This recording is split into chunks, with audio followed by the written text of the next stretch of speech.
साथ भेदभाव हो रहा है। इस देश के करोड़ों लोगों को पशुओं से बदतर हालत में जीने को विवश कर रखा है। मैं अपना सारा जीवन, मैं अपनी सारी योग्यता इनके अधिकारों को दिलाने के लिए लगाऊंगा, और जब तक इनका अधिकार नहीं मिल जाते मैं एक पल भी चैन से नहीं बैठूंगा। और ये संकल्प बाबा साहब ने लिया और यहां से चले गए। उसके बाद पीछे मुड़ करके नहीं देखा।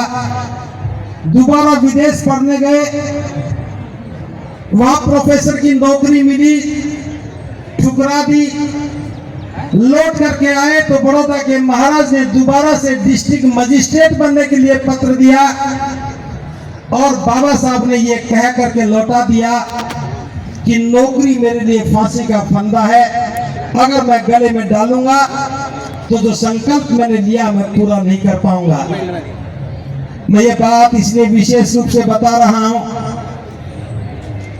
जो बाबा साहब की अनुकंपा से पढ़ लिख गए, जो बाबा साहब की अनुकंपा से नौकरियों में आए, जिन नौकरियों से आपको सम्मान और स्वाभिमान मिल रहा है, बाबा साहब की नजर में वो फांसी का फंदा था।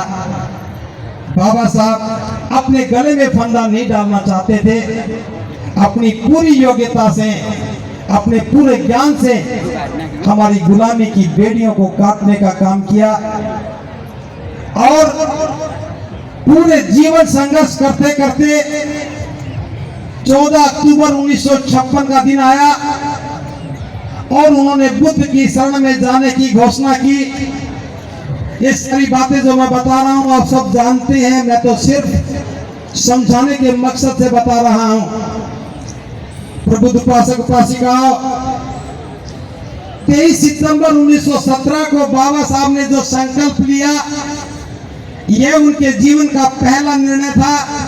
इस व्यवस्था को बदलने के लिए, करोड़ों लोगों के जीवन को बदलने के लिए, हम सब लोगों को एक सम्मान का जीवन जीने के लिए बाबा साहब ने संकल्प लिया, और लगातार प्रयास करते करते 14 अक्टूबर 1956 को लाखों लोगों के साथ इस संकल्प को परिणाम तक पहुंचाने का काम किया, और बुद्ध की शरण में गए।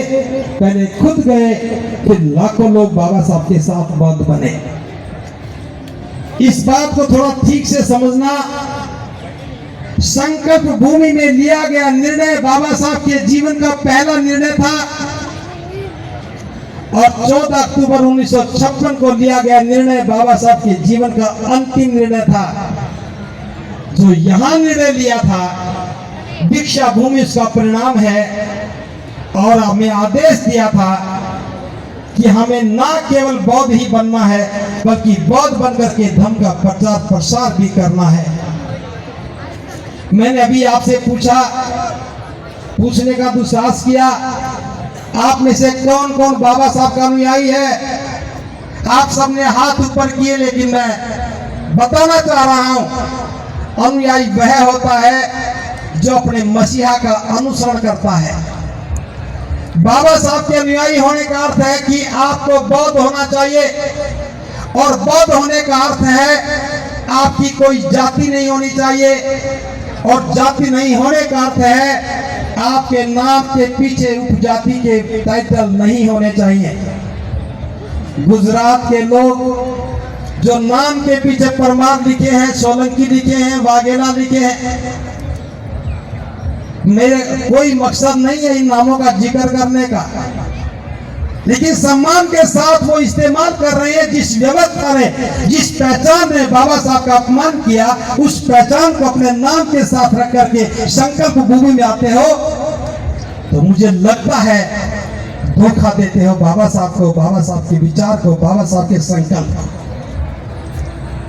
संकल्प भूमि में आते हो, दीक्षा भूमि में जाते हो, और बौद्ध नहीं बनते हो। और यदि बौद्ध भी बन गए तो जाति नहीं छोड़ते हो। जाति से चिपके रह करके क्या बाबा साहब के सम्मान की बात कर पाओगे? जो जातिवादी है वो आतंकवादी है। इस जाति के आतंक ने महामानव बाबा साहब डॉक्टर अंबेडकर का अपमान किया, जिस जाति व्यवस्था में बाबा साहब का